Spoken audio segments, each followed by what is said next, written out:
আসসালামু আলাইকুম। আজকে আমি শেয়ার করব মুগ ডাল দিয়ে মিষ্টি কুমড়ার রেসিপি, যেটা খেতে অনেক বেশি মজা।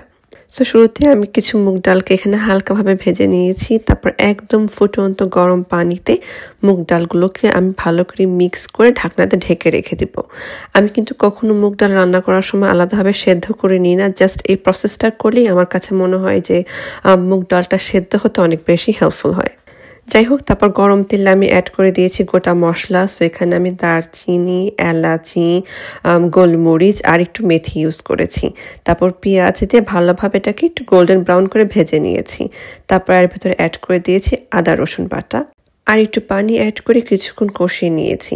তারপর আমি এর ভেতরে অ্যাড করে দিয়েছি পরিমাণ মতো লবণ, হলুদের গুঁড়া, পাপরিকা, জিরা গুঁড়া, ধনিয়া গুঁড়া, গরম মশলা গুঁড়া, কারি পাউডার আর ম্যাগি মশলা। তারপর এটাকে পানির ভেতরে ভালো করে আমি কিছুক্ষণ কষিয়ে নিয়েছি। ভালো করে যখন কষানো হয়ে গিয়েছে তখন আমি এর ভেতরে অ্যাড করে দিয়েছি ওই যে আমি ডালটা ভেজে গরম পানিতে রেখে দিয়েছিলাম, সেটাকে আমি ভালো করে পানি দিয়ে ধুয়ে ওয়াশ করে তারপর সেটা আমি ধরে অ্যাড করে দিয়েছি। এই পর্যায়ে আমি ডাল আর একটু পানি অ্যাড করে ভালোভাবে ডালটাকে কষিয়ে নিয়েছি। আর কিছু আস্ত এখানে কাঁচামরিচও কিন্তু দিয়েছিলাম। আর আমি আগে থেকে জানতাম যে আমার এই মিষ্টি কুমড়াটা অত বেশি মিষ্টি হবে না, আর মিষ্টি কুমড়ার রেসিপি কিন্তু একটু মিষ্টি না হলে ভালো লাগে না।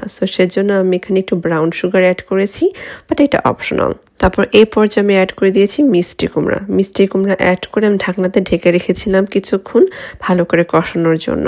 তারপর যখন দেখেছি যে মিষ্টি কুমড়াটা থেকে খুব বেশি পানি ঝরেনি, সে পর্যায়ে আমি একটু এক্সট্রা পানি অ্যাড করে দিয়েছি। তারপর মিডিয়াম আঁচে রেখে ঢাকনাতে ঢেকে আমি আমার মিষ্টি কুমড়াটাকে রান্না করে নিয়েছি।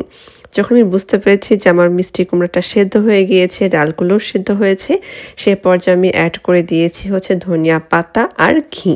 তারপর আরও কিছুক্ষণ ঢাকনাতে ঢেকে আমি এটাকে রান্না করে নিব। এইভাবে রান্না করে খেয়ে দেখবেন, এটা কিন্তু সত্যি খেতে অনেক বেশি মজা। আমি জানি না আপনারা কেউ আগে কখনো এইভাবে রান্না করে খেয়েছেন কিনা। এটা আমার টোটালি নিজস্ব একটা রেসিপি ছিল, এটা আমার এখন অনেক বেশি ফেভারিট হয়ে গিয়েছে। আর এইভাবে মিষ্টি কুমড়া রান্না করে খেতে কিন্তু অনেক বেশি মজা। ট্রাই করে দেখবেন, and thank you for watching.